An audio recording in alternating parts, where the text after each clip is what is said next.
God, I wish that were me. No, I need to learn restraint. Good decision. In my Eye of the Somnium Files video, I briefly mentioned the writer/director of that game, Kotaro Uchikoshi. He's been in the games industry for over 20 years, getting his start at Kindle Imagine Develop as a 3D modeler on Pepsi Man back in 1999. He quickly transitioned to the role of writer on the likes of Memories Off and Never 7: The End of Eternity, the latter being the first entry in the Infinity series, one of Uchikoshi's more well-known projects along with Zero Escape and I. Once he started writing, my guy never looked back, and this has been his role to one degree or another on every game he's worked on since, in addition to stints as planner, producer, and director. But this isn't an Uchikoshi retrospective. One day, perhaps. Also, the focus on him isn't meant to downplay all of the work others on the various teams he's been on over the years has done. Games are often more than any one person's vision. However, as a writer on what has mostly been visual novels and adventure games, his style and personality is kind of baked into their DNA. And part of this style, especially with the two I games, is, well, okay, Uchikoshi games are horny. Usually not in a leering sort of way, though many of them do have a designated boob ladies. Also, punchline is just a whole thing, but more frequently they include jokes and references to sex, fetishes, and the like. Saying it like that makes them sound worse than they usually are, though as in context they really do come off as more silly and juvenile in an inoffensive eye-rolly sort of way, and at their best they can genuinely make me laugh. It's this last point that I want to focus on, especially when it comes to his most recent work, Eye: The Somnium Files nirvanA Initiative. Look, I love Date. The dude tries so damn hard over the course of the first Eye to make me not, and yet he still managed to worm his way into my heart due to fantastic writing and a genuine depth of character that wheedles its way to the surface the more time I spent with him. And yet, while his antics did make me laugh on occasion, usually at the sheer audacity of some of it, on the whole, he fell more into the inoffensive eye-rolly camp than the make me laugh camp. Part of this is his general demeanor when it comes to these situations. When asking Iris what two lanterns smooshed together looks like, it genuinely feels like he'd get off to the idea of her saying the word boobs. This is entirely in character, and Date's voice actor Greg Chun kills it every time, but it does take away some of the fun of sex jokes when the person instigating them seems like he might be getting a wee too much enjoyment from it. It makes it harder to laugh, which should be the goal of any joke, really. And this just so happens to be something that I feel like the sequel addressed, with the addition of one lovely little horny eyeball. So, without further ado, welcome one and all to Lomelian. Let's talk about Tama. Tama, out of curiosity, was it Pewter who programmed your personality? Nope. Then who programmed you? I don't know, but they were definitely an aerogrammer. Going into nirvanA, I knew very little about Tama. In the lead up to release, I deliberately stayed away from marketing material. The only trailer I watched was the initial teaser, I didn't take part in the ARG, and I didn't really read many articles or reviews. Any info I gleaned about the game came from whatever brief glimpses I got of it on social media, and because of this, while I knew of the existence of some new characters like Tama and Ryuki, as far as I was concerned, their personalities and dynamics were effectively clean slates. Or they would be, but being human, it's hard not to make assumptions based on appearance, and between the large breasts, provocative pose, writing crop, and a lifetime of anime tropes rattling around in my brain, my first impression was that she'd be the trademark Uchikoshi boob lady with the dominatrix coat of paint. A sort of Date 2.0 perhaps, with the sex jokes and innuendo pumped up to 11. I didn't think I would dislike her by any means. I can't say I've ever really disliked any Uchikoshi character unless I was supposed to. I'm looking at you, Chikara. But I was expecting to be looking forward to getting back to my old gummy bestie, Aiba. I was partially right in my appraisal. The rate Tama fires off sex jokes could give Date a run for his money, but what I hadn't anticipated was her to be such a goofball about it all, or that by the time Side Ryuki came to an end, I would be genuinely sad to see her go. Now let's start with the sex jokes, since this was where I don't know if I'd call them concerns, but if there was going to be a failing with Tama, it would be here. There are several aspects of Tama's approach to jokes that differentiate them from what came before, and one of the best examples comes from a little exchange he has with Ryuki about hardwood. Hey Ryuki, what would you call a kotatsu made out of extra hardened wood? Do they even make something like that? I'm saying if they did. Well, a hardwood kotatsu? Slower! Hardwood? One more time. Hardwood. The setup is a continuation of a joke Date does several times in the first game. A character says something vaguely provocative, and the designated horny capitalizes on that by requesting repeated utterances. There are a couple notable differences here. In the first game, it's arguable whether someone like Iris is playing into it for laughs, or if she genuinely doesn't realize why Date is having her repeat herself. Here though, it's made explicitly clear that Ryuki knows what Tama is doing, and he slowly grows more exasperated. The fact that he knows and still does it helps heighten the funny factor. Because he's an active participant in the joke, it clearly sets the two up as a comedy duo playing off of each other. This is an approach taken with a lot of the other jokes in both games, especially when it comes to the puns, and to see it more clearly applied to the sex jokes made them easier for me to appreciate and laugh along with. This is aided even more by the second key difference, that being the fact that Tama laughs too, not just laughs, in fact, she giggles like a 6-year-old telling a poop joke. Beyond being adorable, it helps to establish just what Tama gets out of all of this. She's not just some perv getting after Yuki saying hardwood, she's a fucking goober who just happens to have a lewd sense of humor. And this becomes even more evident as her jokes gradually become more absurd, building on previous jokes until at one point she declares that the mostly innocent man who runs a local orphanage needs to be taken into custody immediately because of how lewd some perfectly normal playground equipment is. Now, while absurdity is a part of her character as well, she is heightened in many of her qualities. See any perceived insult against comedians. I believe there's a bit more to this. Throughout his portion of the game, we watch as Ryuki slowly spirals further downward as things conspire to never fucking go right.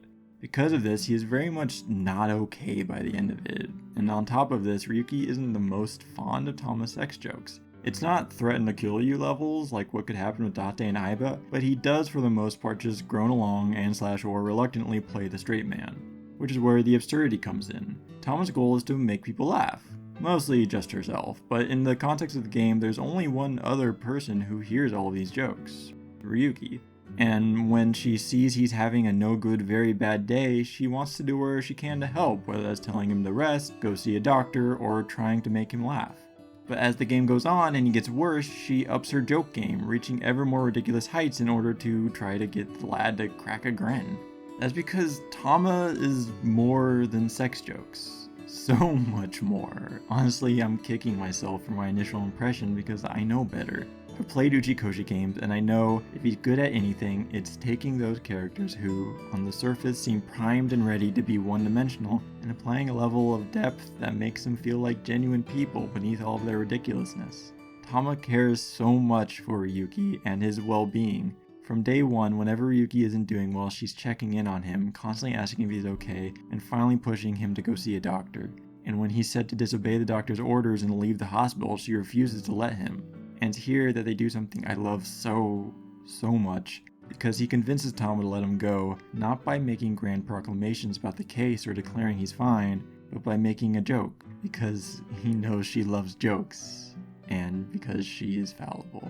This little push is all it takes, because while she knows it's not in Ryuki's best interests, she also recognizes what solving this case would mean to him. And she is just so kind. It can be easy to gloss over her kindness and concern for others because the sex jokes are put so much to the fore, but when it comes down to it, it's the stability she provides for Ryuki during some of his darkest moments that sticks with me. And that's the thing about this game, that sense of duality that every character, every plot point, every mechanic has another layer tucked away beneath a more dominating force until the moment is right to reveal it. And that's when the whole world shatters. From here on out, there will be full nirvanA spoilers. Viewer beware. And this is because the horny eyeball is also a considerate partner. The unsuccessful comedian is also a loving father. The genetics researcher is also a practitioner of human experimentation. The mermaid is also a murderer. The timeline is also a DNA strand. And the world is also a simulation. Nothing is as it seems, or more precisely, what you see can be anything. The rules of the world can be broken, the seams can be torn, reality can be frayed. This is because in nirvanA you do not play as Ryuki, nor do you play as Mizuki. You are a frayer, an outside observer watching the events of a simulated world play out. I mentioned that everything in this game has a hidden aspect concealed behind a more dominating force, and in this case, that force is the game itself. Beating the game nets players a conclusion that wraps up the case for the most part. but there's lingering questions. Some small details fray the edges of what would be case closed. Early on, you're presented with a question from Tokiko Shigure, leader of the secret society NICE, a philosophical organization that believes the world is simulation, and should the seams of this world be torn enough, members will be able to break free to reach a place they call moksha. The question she presents is simple: are you a Freyer? Saying yes prompts her to ask for a specific number, something that, at the time, you do not know, so you continue the game as normal, only to reach an end in which Tokiko has died and you are presented with a hologram of her that provides said number. So, you, as the player, go back to the beginning, input a number that Ryuki should not know, and allow Tokiko to break free of the world. At the top of this video, I mentioned one aspect of Uchikoshi's style being a tendency to lean into horniness. What I didn't mention is that there's another thing he often infuses the games he works on with: strange sci-fi. From morphogenetic fields to shifting between timelines to machines that allow users to venture into another's dreams. The first eye was relatively tame compared to his other works. While body hopping and sync machines are a bit out there, the way they were presented was grounded enough that the level of suspension of disbelief was fairly low comparatively speaking. To be honest, I went into Eye expecting things to get wonky, so when the game thoroughly dashed those hopes, I was a bit let down at first. It pulled through in the end because the story and characters I got instead were strong enough to make me ignore that brief wave of disappointment. What this did do, however, was prime my expectations going into nirvanA. I was ready for another romp that would hint at strange sci-fi concepts all the while being generally down to earth. Which is why when the game had me walk through its own geometry into an expanse of nothingness so that I, as the player, could talk to Tokiko, I lost my shit. Part of the reason for this is because I actually had a similar experience playing nirvanA as I did the first game in terms of a brief wave of disappointment. In this case, it occurred when the big twist TM occurred. For those still hanging in there who haven't played the game, the big twist this time around is that the timeline, initially presented as side Ryuki being in the past with side Mizuki being in the present, actually hops back and forth. This means that some Ryuki chapters are in the present and some Mizuki chapters are in the past. It's a bananas reveal and makes it super fun to go back and look at all the details peppered throughout, hinting at it all along the way. However, as I thought about it, the twist sort of soured a bit for me personally. Not because I didn't enjoy it, but because compared to past Uchikoshi twists, it didn't have any real impact on the characters themselves. When it's revealed that Redacted has been body hopping in the first Eye, that means something to the characters in that world. Not only is it part of the mystery that they have to figure out, but it's had real world ramifications in the form of Mizuki losing her parents, and much, much more in other routes. But the timeline twist really only impacts the player and how they view everything up to that point. No characters are even present for the revelation except Mama, though it's treated as one of her fortune-telling fugue states, so she doesn't remember it after the fact. Again, I got over this disappointment because I loved the characters and the story being told was compelling, but a part of me was still a smidge let down that the twist this time around lacked impact outside of the metatextual sense. And then Chapter Diverge happens. Now the thing is, Chapter Diverge, the place where all the stuff with Tokiko breaking the world occurs, does not change the fact that the timeline twist doesn't impact the characters. With one small exception. Because you, as the player, are now a character. You're written into the game and are actually given agency at this moment as your knowledge of the rest of the game is addressed. Tokiko gives you a choice: go back and tell Ryuki everything, changing the course of the future, or say nothing and let everything run its natural course. If you choose to give Ryuki knowledge of the future, the game jumps ahead 6 years and Ryuki sees that everyone is doing well. Terror was swiftly caught, the mermaid is no longer a murderer, the comedian was never killed, Ryuki never had his mental breakdown and is still working with the love of his life Date, and so on. But something feels off. Over the course of the game, a recurring theme has been that decisions have consequences. That may seem obvious, but the writing really adds a sense of emotional weight to it, especially with characters like Amame. After venturing into her Somnium for the second time, players are taken step by step through every decision that led to her killing Terror, choosing to live with her mother when her parents got divorced, lying about her age to get a job to help support her brother, going to comfort her friend Iris instead of her dad after they both witnessed a dead body appear out of nowhere, hiding half of a body in a friend's freezer, ultimately choosing to get revenge when the opportunity presented itself. And while these decisions do result in her murdering a man and going to jail, they were at least her own. So what does it mean when Ryuki changes all of that? What does it mean when you change all of that? Mistakes are important. Hardship is important. Ryuki is in pain throughout the game, but he does grow from it. He learns how to forgive himself and how to rely on others like Tama. That's not to say that in this new timeline he and others haven't experienced pain, but at what point does changing the future also rob someone of who they became? And who's to say that they are better without those experiences? The game leaves us with these and many other questions in mind as Chapter Diverge draws to a close, back in the stadium where it all began, as Ryuki and the Mizukis wonder why they feel like something is missing. The boundary that divides the real and unreal is ambiguous. It's all like a butterfly dream. Perhaps you are that butterfly, fluttering as the wind carries you through the air. The Somnium Files nirvanA Initiative is a messy game, where the first is a tightly wound watch, all the pieces ticking away in near perfect harmony. nirvanA is a hand-knit sweater, loose threads and frayed edges belying the ambitious vision of the knitter. But just like that sweater with the hole in the armpit it got that one time the dog decided to play tug-of-war with the sleeve, and the streak of green running through an otherwise wash of blue because the knitter ran out of thread, I can't help but smile when I think back on nirvanA. Because at the end of the day, flaws and mistakes only help make a thing great when it is as chock full of batshit ideas and love for its characters as this at once silly and yet strangely profound little game is.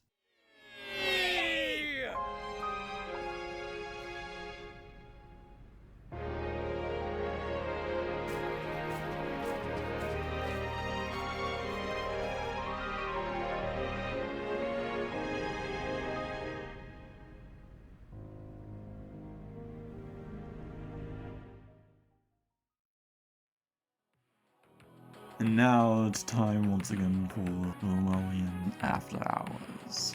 I have no script and I must scream. That's it, cut it there. I'm never gonna have a better joke. Anyway, thank you all once again for tuning in to Lillian. This video was fun.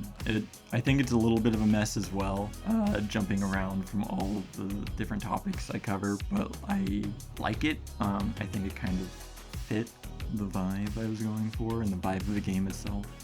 So I hope y'all liked it as well. Part of me wishes I had like some more concrete conclusions to come with at the end other than just, hey, we got questions, y'all. But that also kind of feels like the point of the game to me, that there are no real set answers for these things, for these questions. It's up for each individual to sort of decide, and for me to say this is how it is doesn't really seem right or fair. But so I don't ramble on too long, I should probably draw this to a close. The request this time will be, if you have a piece of media that you love, let the people who made it know you love it. There's so much negativity out in the world, and we can always stand to share a bit more love, especially with creatives, because it's hard being creative and it's hard making things. And I know that just kind of reaching out to people and just letting them know that you appreciate their stuff means a lot. And until next time, take care, everyone.